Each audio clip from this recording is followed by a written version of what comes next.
আসসালামু আলাইকুম। পৃথিবীর যে যে প্রান্ত থেকে দেখছেন এবং শুনছেন সবাইকে শুভেচ্ছা জানাচ্ছি। আজকে কোন বিষয়টি নিয়ে কথা বলবো এটা আপনাদের কারোরই অজানা নেই। কারণ হচ্ছে আজকে বাংলাদেশে আমরা যেই এক বীভৎস কাহিনী দেখলাম, যে একজন মানুষকে আইএমএ জাহিলাতি যুগের মতো, প্রাক ঐতিহাসিক যুগের মতো পাথর দিয়ে পিটিয়ে একজন ব্যবসায়ীকে এই বিএনপি যুবদলের চাঁদাবাজরা নির্মমভাবে নৃশংসভাবে তাকে হত্যা করা হয়েছে। আজকের যে বিভৎস ভিডিও, সেই ভিডিও যে দেখে আজকের যে বিভৎস বাংলাদেশ, এই বাংলাদেশকে আপনারা কেউ চেয়েছিলেন? পাথর দিয়ে চাপা দিয়ে, পাথর দিয়ে আঘাত করে একজন মানুষকে হত্যা করা হবে, এটা কি আপনারা কেউ চেয়েছিলেন? এটা কি কোনো বাংলাদেশে, একটা সভ্য, শুধু বাংলাদেশে না, এটা কি কোনো পৃথিবীর কোনো সভ্য দেশে এই ঘটনাটি ঘটতে পারে? কিন্তু বাংলাদেশে সেটি ঘটেছে। এই হলো আজকের বাংলাদেশের আজকের বাস্তবতা। শুধু এটি নয়, আপনারা জানেন যে 5ই আগস্টের পরপরই ঢাকা বিশ্ববিদ্যালয়ে একটি ছেলেকে, এই ছেলেটাকে নির্মমভাবে বাদ খাইয়ে তাকে পিটিয়ে হত্যা করা হয়েছে। এই ছেলেটির হত্যার কিন্তু বিচার কিন্তু আজ পর্যন্ত কিন্তু হয় নাই। আজ পর্যন্ত তার হত্যার বিচার হয় নাই। এই হচ্ছে বাংলাদেশ। গত 4 মাসে 1250 জন মানুষ বাংলাদেশে খুন হয়েছে। আজকের এই ভিডিওটি ভাইরাল হওয়াতে আপনারা দেখেছেন। যদি ভাইরাল না হতো তাহলে আপনারা কিন্তু এভাবে প্রতিবাদ করতেন না, বা সবার নজরে আসতো না। আপনারা জানেন যে অসংখ্য বাংলাদেশে আওয়ামী লীগের নেতাকর্মীদেরকে, যুবলীগ ছাত্রলীগের নেতাকর্মীদেরকে পিটিয়ে হত্যা করে, অপহরণ করে, তাদেরকে ঘুম করে বিভিন্ন জায়গায় মেরে ফেলে রাখা হচ্ছে। বিভৎসভাবে বাংলাদেশের আওয়ামী লীগের নেতাকর্মীদের হত্যা করছে এই বিএনপি জামাত। গত 4 মাসে শুধু দেখেন 1250 জন মানুষকে তারা খুন করেছে। এটি আজকে বাস্তবতা, এটি আজকে বাংলাদেশের চিত্র।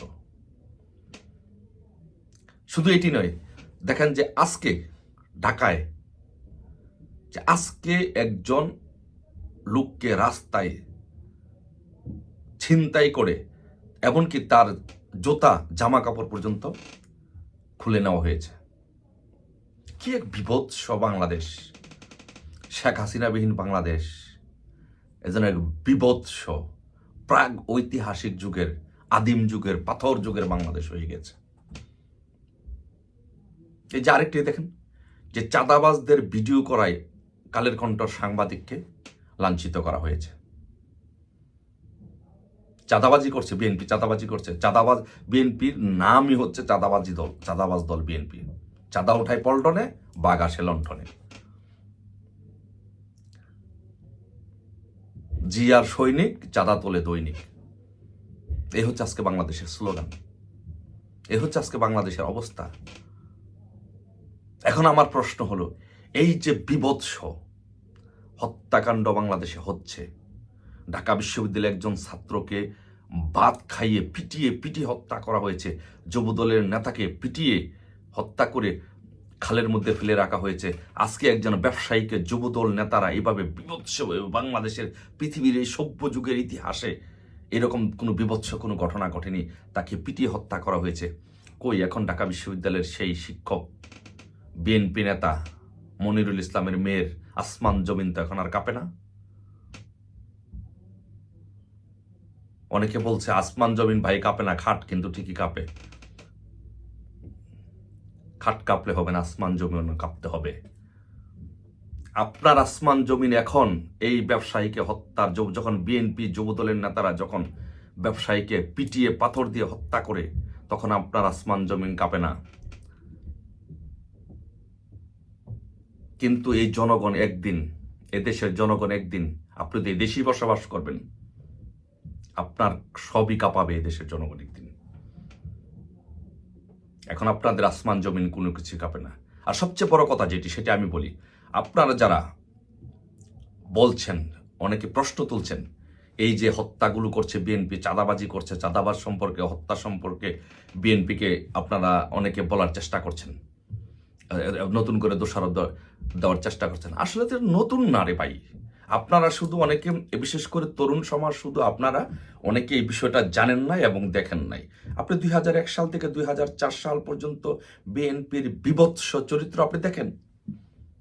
এই যে দেখেন, প্রথম আলোর রিপোর্ট দেখেন, বিএনপির ইতিহাস দেখেন, বিএনপি কি করেছে।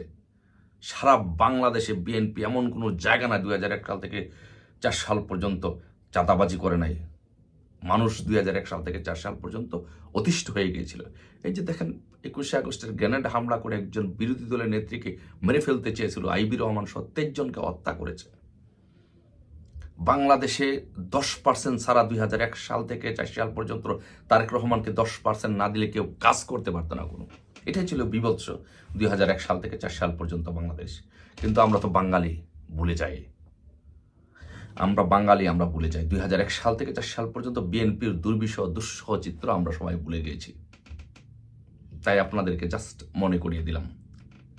বিএনপির এটা, এই চরিত্র বিএনপির আজকের চরিত্র নয়, এটা বিএনপির চরিত্র। এই জন্য তো সারা বাংলাদেশে এখন রব উঠেছে, চাঁদা উঠে পল্টনে, ভাগ যায় লন্ডনে। এটাই হচ্ছে আজকের বাংলাদেশের বাস্তবতা। সো এই বাস্তবতা থেকে যারা তরুণ সমাজ, আপনারা যারা 2001 সাল থেকে 4 সাল পর্যন্ত আপনারা যারা সংবাদগুলো দেখেন নাই, আপনাদের জানা নাই, আপনাদের জন্য জাস্ট এগুলো বললাম। এই হচ্ছে বিএনপির চরিত্র, হচ্ছে এটাই। আপনারা তো শেখ হাসিনার আমলে শান্তিতে ছিলেন, সুখে ছিলেন, অনেক কিছু হয়তো আপনাদের জানা নেই। শুধু আওয়ামী লীগের কাজগুলো অন্যায় হয়নি, আওয়ামী লীগের আমলে সেটা বলো না, অন্যায়গুলোকে বড় করে দেখানো হয়েছে।